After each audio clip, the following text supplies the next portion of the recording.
Hey folks, welcome to Spirit-Filled USA, the podcast that's Not a podcast at all. We're coming to you from the Bourbon Basement in beautiful Morgantown, West Virginia. Justin, what are we getting into today? Oh boy, we've got Penelope's new estate collection, or at least two parts of it. We have their Omega here, as well as their Private Select, which is a 10-year this year. Wow. Well, hey, let's get into it.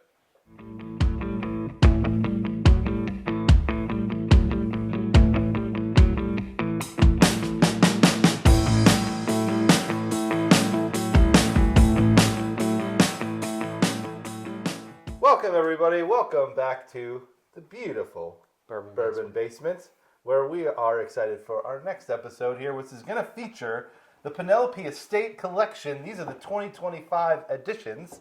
I think last year was the first year for the Estate Collection for Penelope, if I'm not mistaken. And they had Private Select, they had single barrels, they had the big boxy one. What was that? The one in the box. It was a wheat whiskey. Yeah. I got one of those from last year, and it was very delicious, but they have a new one this year. It's a 13-year this year. Oh, yeah, it's the 13-year, rumored to be Heaven Hill that you have. But we're not reviewing that one today. First one is this Penelope Private Select. Last year, this is 9-year. This is now a 10-year. Yep. Did you look up anything about this? I did. Right here. So this one kind of follows Penelope's sort of traditional flavor profile, if you will, the 4-grain. Fun little fact about this one is barely a 4-grain, as the wheat is 1%. The wheat is 1%. There's a spider right there. 1%. That's all right. Keep going. Yeah, it's 1% on this. So we've got corn, rye, malted barley, and 1% wheat. So it's still technically Penelope's standard 4-grain. Right. But we're looking at 10 years this year, still from MGP, still out of Indiana. But this one, from what I've heard, it should be familiar, but maybe another step up. Thank you, Maryland, for this find. We were on there, a week and a half ago, 2 weeks ago? If even that. Found those sitting on the shelf at a couple stores in Maryland. Real happy to run into them. Yeah, big time. And then this is the one that everyone is kind of going over the moon about. This one's brand new. Because this is a new edition, as you said, the Omega. So I assume that's a reference to Revelation, the book of Revelation, the Alpha and the Omega. This is definitely what that's talking about. But this is French oak barrels. Correct. French oak barrels. So this is going to have a little different finish than anything that I've done before. The creme brulee is the only other French oak thing that I'm aware of that they do. So I think the creme brulee is a French oak. But this is a different. Creme brulee was a part of their Architect line, and the whole Architect line is French oak. Okay. Yeah. But I think that one a stave, and this is like a whole. This is a technology, highfalutin technology, right? Exactly correct. Yeah, this one is a lot more technologically advanced. I forget the name of the company. Does it have it on there? Crafted with a blend of rare tight grain French oak staves, matured for 3 years using oak scan technology. Yeah, very fancy. So essentially, they have like some scanning technology to find oak wood that fits exactly the flavor profile intended for the whiskey. So yeah, this is put your goggles on. This one's a bit of a science adventure. Yeah, an 11-year, 78% corn, low rye, mash bill. That was a good pop. That was a lovely great pop. Yes, that's what we like to see, and I'm looking forward to this one. Can it live up to the hype? I guess we're gonna find out in about 30 seconds. All right, so we got two nice Penelope bottles ahead of us. First, we're going to get into this 10-year estate, 106.8 on the proof. This is the Private Select. The Private Select. 10-year this year. It was 9 last year, right? And this fits their standard somewhat fits their standard 4-grain recipe, like we mentioned earlier. Barely. With the Calm down. 1% wheat. Yeah, 1% wheat. I don't know if that's going to to come through much. This needs to calm down. This is very bold on the nose. Yeah. This is more, I was expecting a little bit more, age boldness out of it compared to the last year, but I didn't expect a year to do that much more. That smells like at an least Elijah on the nose. Craig barrel proof to me. Really? It reminds me of that a lot. Yeah. I could see that. Like the deep, vanilla oak, caramelly kind of notes with, almost a touch of peanut in there. Okay. I do get like a soggy boiled peanut. Well, in a good way. I mean, I In the don't best like way eating boiled possible. peanuts, but they smell incredible. I don't think Elijah's quite as peanutty as what is it, Evan Williams. For me, Evan Williams is a bag of peanuts, but Oh, Dickel, George Dickel, sure, Evan sure. Williams. and Knob Creek. Yeah, But it's just on the nose. I haven't tried it yet. I see what you're getting at though, because I get a couple of those notes, and I also get a little bit of the citrus pop that I get out of Elijah usually. Yeah, maybe a touch of that on the end. Yeah, I can see that. I mean, it's. I just let me get a second one here. Yeah, I didn't even try it yet. I mean, it definitely drinks more than 106.8. Definitely. Oh, that's a big. It's a robust 106. Wow. That's a poppin' Yeah. bourbon right there. It doesn't taste as much like an Elijah Craig barrel proof as it smells, but I would not guess this is the proof that it's at. I almost get like a little like cloviness in there, a little citrus pop. Definitely get that. Some deep like Rick Housey oak. Some dustiness. Yeah. Yeah. Very Rick House-ish. I'm definitely getting those citrus notes that you're getting. It's almost like maybe a citrus sweetness leading into like a citrus rind of some kind. Yeah. Maybe I'm orange. getting more maybe of the not. rind, Yeah. more of the sort of sharp rind citrus. There's like a melon note in the middle. I could see that. Yeah. Yeah. Maybe that's the sweetness that I'm getting. After the first sip, it kind of builds up into more like the oaky notes, but then there's like an underlying melon note that's in there. That's really, really nice. I'm not getting much like nutty or peanut. It's more like baking spice and like a deep brown sugar on the end. Kind of a nice viscosity. Yeah. As I'm drinking it, I'm getting a little bit of dry oak, which I like. Yeah, same. I was going to say, like, that is, for me, one of the things that's singing on this is the oak notes to it. Like, this is a really good bottle. It's not overly oaked, but the oak is there if you're a fan of it. It's strong. Yeah. Strong. And like you guys mentioned, this definitely drinks above its proof. This tastes, it's not hot for hot's sake. Like, it's full flavor, but yeah, it definitely drinks higher than the proof that it sits at. So what do you It's guys? a robust. Very robust. Very robust. What do you guys think on the nose?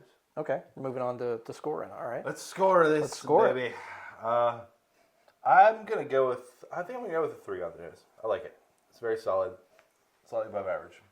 Big fan. It's bold. I'm going to say 3.5.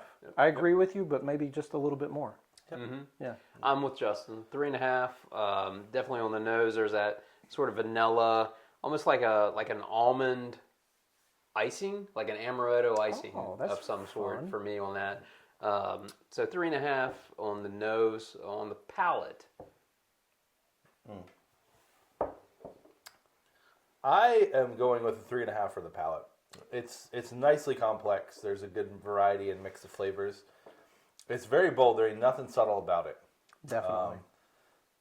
If you have not yet taken the venture into like big, bold, barrel proof kind of baking spice, this would probably be a good one to start you in that direction. I would agree with that, and in part because it's not like high entry proof. Like this is barrel proof, but it's still sitting at 106, so it's not crazy. It tastes a bit higher on the proof, but yeah, it's a bit more approachable, I'd say, but still with those full flavors. That being said, I'm sticking with 3.5 on the palate for very similar reasons.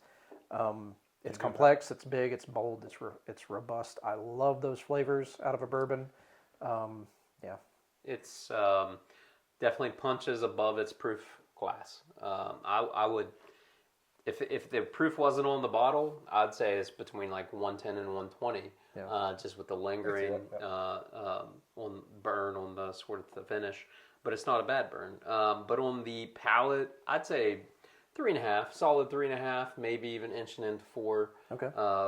It's got all those notes that you'd want to have, and sort of the rick house comes out, some sweet vanilla, some oak.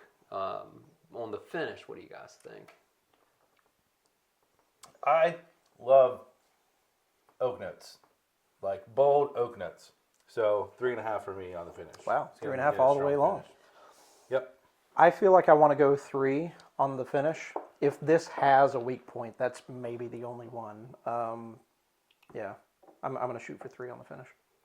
It's yeah, I'm probably leaning towards Justin on this. It's you feel the sort of the proof feel on the finish, but you're not getting the complexities on the finish. So I'm probably at about a 3, maybe between 3 and 3.5 on the finish. Sure, that's fair. I think overall, like I like this one more than last year. I do too. I do too. It's a completely different book. It is. It is. I mean, gosh, it's a different genre. Like last year, I remember it being like a little bit more delicate, still with nice oak notes, but it had like the honey sweetness, like a touch of herbaceousness. Like this is totally different. Yeah, this is completely different. I mean, it's still got some of those familiar Penelope 4-grain flavors, despite it only being 1% wheat. So it's technically 4-grain. But yeah, it's familiar, but still different at the same time. Like, big fan of this one. So are we at like a 3 or 3.5 on this bottle overall? I think if my calculations are correct, I think we're at a solid 3.5. Let's ask AI. What are we like? ChatGPT, what are we on this bottle? I'm comfortable putting that at 3.5. That's very solid. I would agree with that. Yeah. Bourbon. Also considering that they don't charge an arm and a leg for this bottle in particular. Yeah, that's right. About $80. Yep. So like for that price range, this is a terrific flavor for this price range and that value. All right, let's get into the much anticipated, never duplicated Penelope Omega here. The high technology one. This is like the self-driving car of special release bourbons for this year. So let's see what this one holds. Pretty excited about this because it's gotten a lot of rave reviews. Yep. We'll see if we're going to add ours to it. I do not know. Been seeing some hubbub about it. Some hubbub. That's a technical term. Yeah. Yes. Scientific, if you will. You should make a technology analogy. You work in technology. This is the I don't. This is the 4 loop of wheated whiskeys.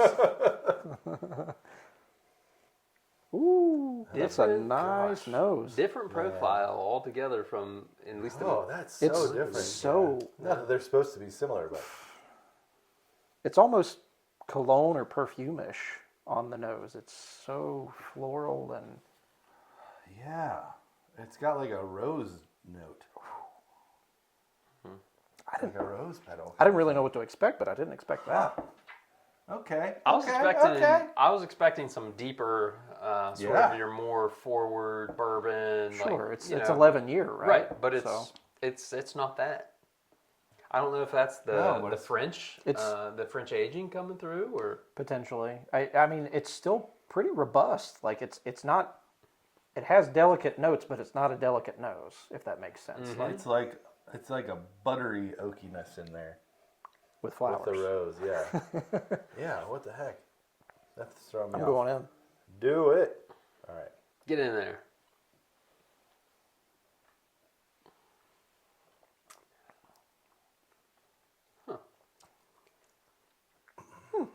Oh, there it is. Okay. Yeah. We're a similar proof point, right? Slightly higher? Is it like 110 and some change?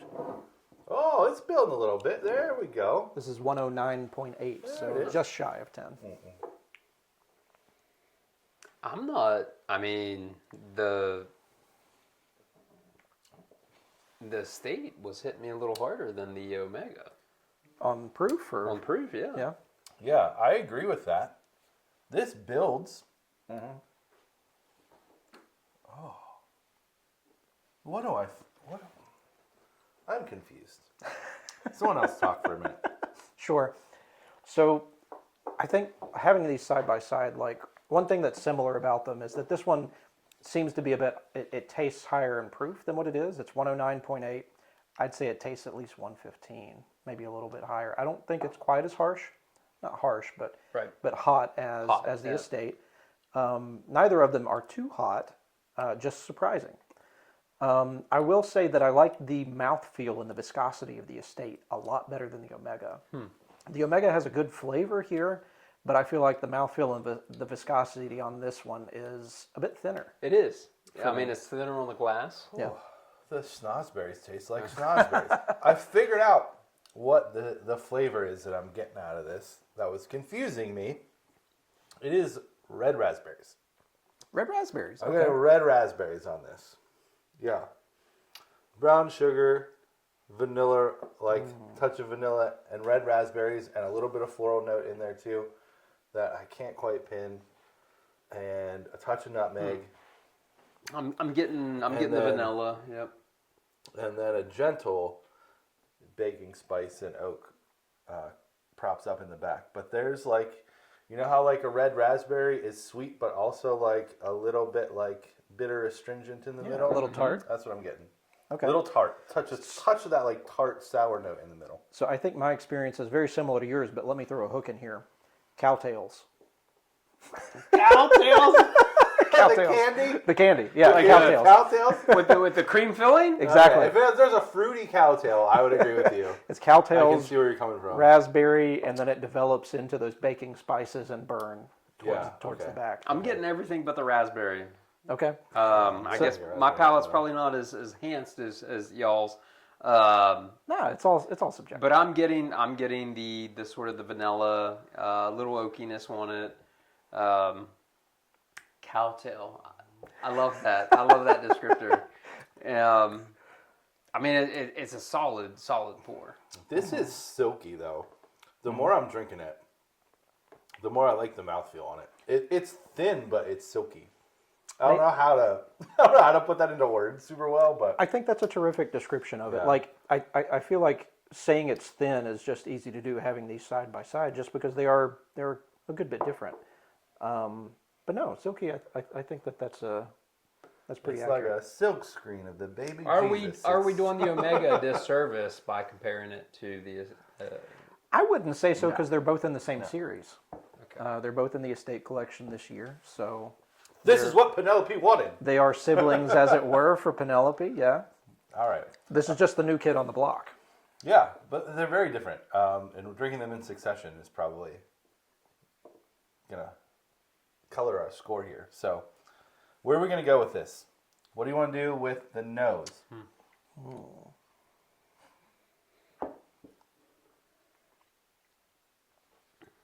It's a 3 from me, Bob. Okay. Yeah, I like the I like the different I like the subtleness. I like it's very different, very distinct. I'm a fan of that. It doesn't give a lot of French oak, No. like typical French oak stuff.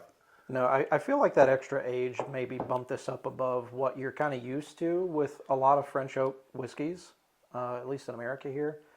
I'm going to agree with you on the nose, though. 3. I feel like that it's solid. It's good. It's not what you'd expect out of a wheated whiskey, but yeah, solid. Right there with you all. I think just half of a communion wafer up, 3.5. Okay. Solid. Okay. What about the palate? This one is very interesting to me. We're all getting pretty distinct notes on this. I was a fan of cowtails as a kid, so I got to go 3.5. Like, I'm getting the cowtails. I get a little bit of the red berry, specifically that you're mentioning. It's not in the forefront, but it's there. Like if you're looking for what you're finding in the sweetness, it's sort of that sweet but tart fruit. So yeah, the red berries are sitting there, and it develops into sort of that nice baking spice burn there. But that goes into the finish. We'll get to that in a moment. I'm giving it a 3.5 on the palate. Everything that you'd want out of a 10+ year bourbon.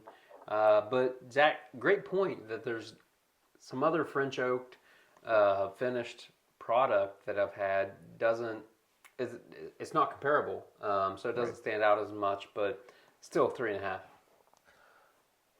I have to think about this so much to pick out the different subtleties. It's an intricate pour. I like that. I'm gonna give it a 4. Oh, I like it more. all right. I like it more. I feel like this would be fun to put against the Architect series that they have, which is their other French oak line. Maybe even the Marshmallow Toast. So I feel like that'd be an interesting head to head. Yeah, or if someone's got like a really good Architect pick that's a little higher proof, that'd be a good comparison. Yeah. All right, finish. What are we doing on a finish? Did you give it a palate? You know, you're right. I just talked about it and I didn't give it a score. I thought of that after I pointed to Did you. you say 3.5? I thought you said 3.5. I was intending to say 3.5. Red is I mine. just read your mind. Yeah, you read it. So yeah, 3.5 for me on palate. I'm gonna go 3 on finish. I feel like most of the complexity, most of the bloom, if you want to call it that, happens during the palate, and then you kind of settle into the finish, which tapers off and down. It doesn't hold for super long, but it's still pretty decently long. But it does taper in a downward motion. I'm doing a 3.5 Okay. on the finish. Okay. Again, subtle but lingering, and a couple of different layers to it. Big fan. Big fan. I'm more on the Justin train on this one. I don't think the finish is as long or as complex as the 10-year Private Select. So I'd say 3 on the finish. It's probably the weakest point on the Omega for me. Sure. It's still, I feel, moving into an overall here discussion. As far as French oaks go, like, holy cow, this is a good, not just good, but solid departure. Like a good step away from what I'm used to with wheated whiskeys. Yeah, a nice variation on French oak. So what are we going to do overall? Are we in like... So we've had some 3s, some 3.5s, and some 4s. Or have we had 4s? I had a 4 on the palate. I'd say 3.5. 3.5 feels right. Yeah. Yeah. Yeah. I'd say so. Yeah. I mean, for me, I liked it that much, so I'm good with that. The price point's a little higher on this, mind you. It is. It's 130, 120. It's in that I ballpark. think it's about 120, if I remember right. I think I bought it in Pennsylvania, so I same. bought it for as cheap as you're going to find it. And So I think it was 129. Yep. I think it was 129 is what it was. And I think that's I'm right not at sad about MSRP. So That's what it's supposed to be. That's the Pennsylvania guarantee. There you go. that's the fine wine, good spirits guaranteed. I also realized that I kept saying wheated whiskey. This is French oak. That is the note that I was trying to get at was French oak, not wheated. All right, friends, that's going to do it for our review of the Penelope Estate Collection for these 2 of the, 4 or 5 different variations of this for 2025. And the moral of the story is you can't spell Penelope without Pepe. So, but seriously, these bottles, a great exercise in different palettes. I preferred the Omega. I think you preferred the Private Select. Justin, what's your preference between the 2 if you got to choose one? I was quite close. I feel like if I had You're in to... a Tom Hanks situation. You can Tom only Hanks? take one bottle with you along with a volleyball. Along with the volleyball, you can't forget that.